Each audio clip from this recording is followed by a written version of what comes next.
If you call yourself a misanthropist, or if you just feel that cold pull toward misanthropy, you probably don't think of it as a belief. It feels more like a verdict, like something you didn't choose, something you arrived at after enough evidence piled up in your hands. You watch people lie and smile at the same time. You watch promises evaporate. You watch cruelty get rewarded and decency get mocked. And eventually, your mind did what minds do when they're tired of being surprised. It generalized. It stopped treating betrayal as an exception and started treating it like the rule.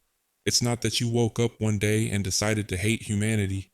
It's that your trust bled out slowly, and what was left looked like clarity. But misanthropy isn't only hatred. Sometimes it's more clinical than that, more numb, more like distrust, a negative evaluation of people in general, built from the idea that most humans are not trustworthy, not fair, not helpful. Those three words show up for a reason.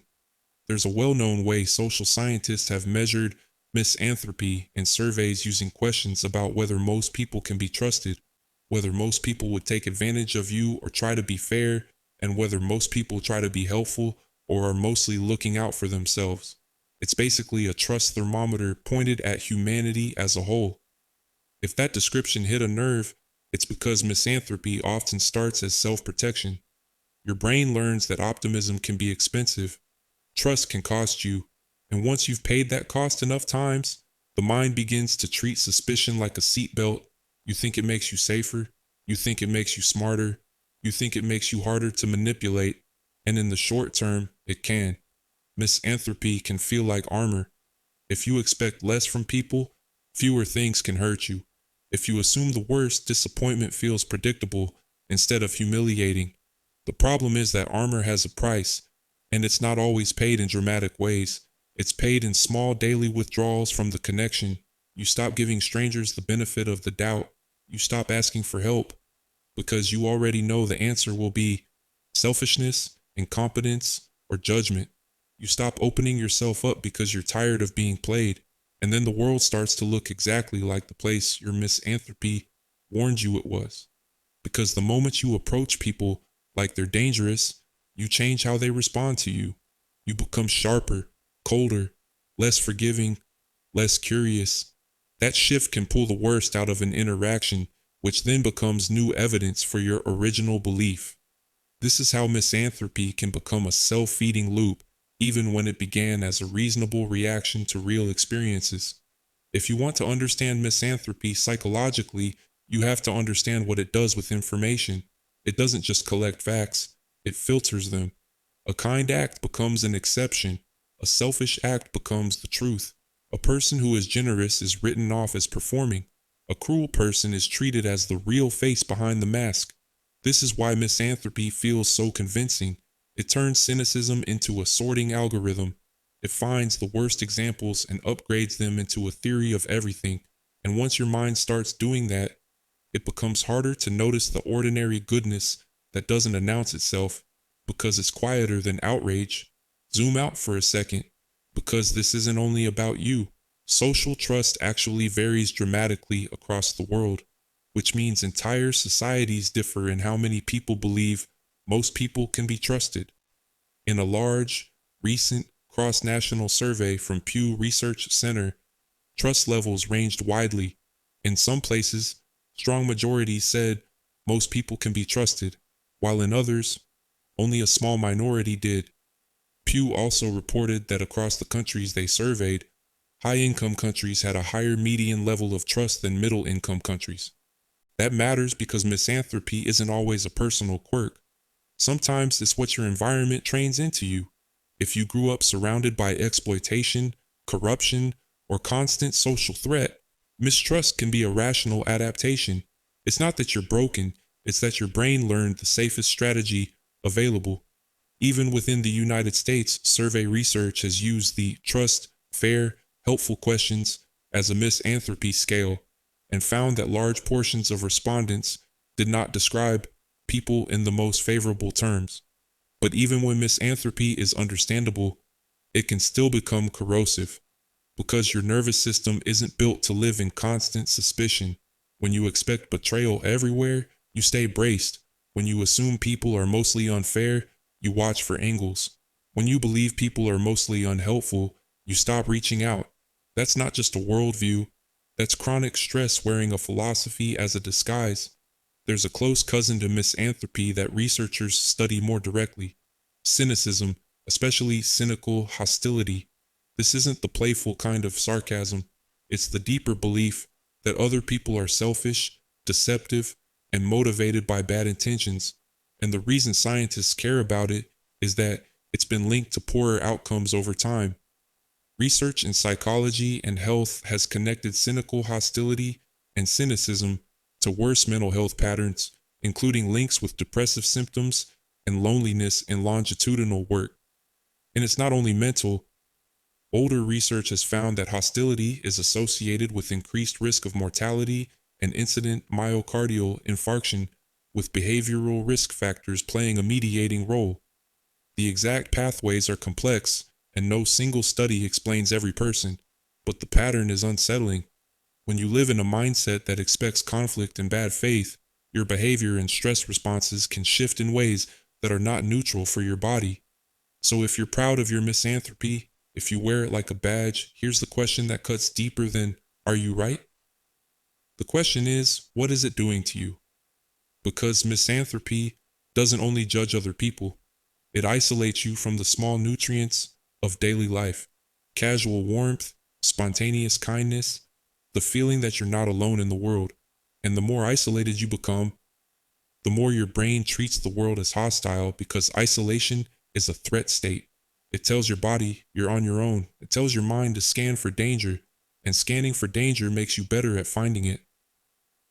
Sometimes misanthropy begins after a specific kind of injury: being betrayed, being humiliated, being used, being bullied, being lied to repeatedly until your brain decides trust is for fools. Sometimes it begins after watching large-scale harm: scandals, exploitation, violence, cruelty framed as entertainment. Sometimes it begins after a slow spiritual exhaustion. You tried to care, you tried to believe, and it felt like the world punished you for it. And if that's you, then your misanthropy may not be hatred at all. It may be grief that hardened. It may be compassion that got burned and then rebuilt itself as distance. There's another twist, and it's one you might not like. Misanthropy can make you feel superior, even when you're suffering. It can make you feel like you're the only one who sees the truth, like everyone else is asleep and you're awake. That feeling is seductive because it turns pain into power. It turns disappointment into insight. It turns loneliness into evidence that you're different. But superiority is still a relationship with people. It's still your mind orbiting humanity, just from a colder distance. And the distance doesn't always protect you the way you think it does. It can become a cage that looks like freedom. If you want a more grounded way to think about it, think about misanthropy as a collapsed version of trust. Trust is not believing everyone is good. Trust is the ability to operate in uncertainty without assuming malice as the default. And when that ability collapses, life becomes a constant interrogation. What do they want? What are they hiding? What's the angle? Where's the trap? That interrogation burns energy. Over time, it can drain your capacity to feel hope. And hope is not a childish fantasy. It's fuel for action. Without it, you don't build relationships, you don't join communities, you don't repair what's broken, because repair requires believing that effort matters. There's research showing generalized trust is associated with measures like happiness, life satisfaction, and physical health, though the strength of those associations varies across societies and contexts. The point isn't that trust magically cures suffering. The point is that trust functions like connective tissue in human life, and when it tears, the body of your daily experience starts to fall apart in ways you can feel. So what do you do with all of this if you recognize yourself in it? Not the motivational poster answer, the real answer, the answer that respects why you became this way. You start by separating people from patterns, because people can indeed be cruel, selfish, shallow, predatory, and dishonest. But it's also true that those traits do not appear equally in every person, in every setting, at every moment. Misanthropy takes real patterns and turns them into a universal sentence. It turns "I've been hurt" into "humanity is rotten," and that jump feels protective, but it can also keep you trapped inside the worst chapters of your life, forever treating them as prophecy. A more survivable mindset is not blind optimism, it's calibrated trust. It's learning to set boundaries without turning your heart into a bunker. It's choosing selective openness, trusting people with small things first, watching how they handle them, building from evidence instead of fantasy. It's also learning to notice what misanthropy does to your attention. If you only consume content that showcases humanity at its worst, your brain will eventually treat the worst as the baseline. That isn't realism, that's exposure. And there's one last thing you should consider, especially if you feel proud of hating humanity. Misanthropy can become an excuse to stop trying. If people are trash, why help? If everyone is selfish, why be generous? If the world is doomed, why participate? That's the darkest trap, because it turns your disappointment into permission to withdraw, and withdrawal quietly hands the world over to the exact types of people you can't stand. Misanthropy can look like rebellion, but it can also be surrender.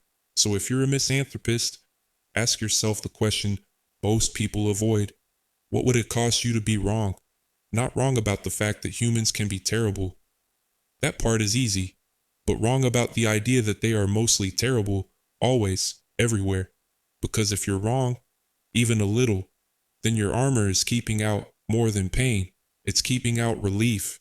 It's keeping out the possibility that some people are safe enough, some communities are worth it, and some moments of goodness are real, even when they don't go viral.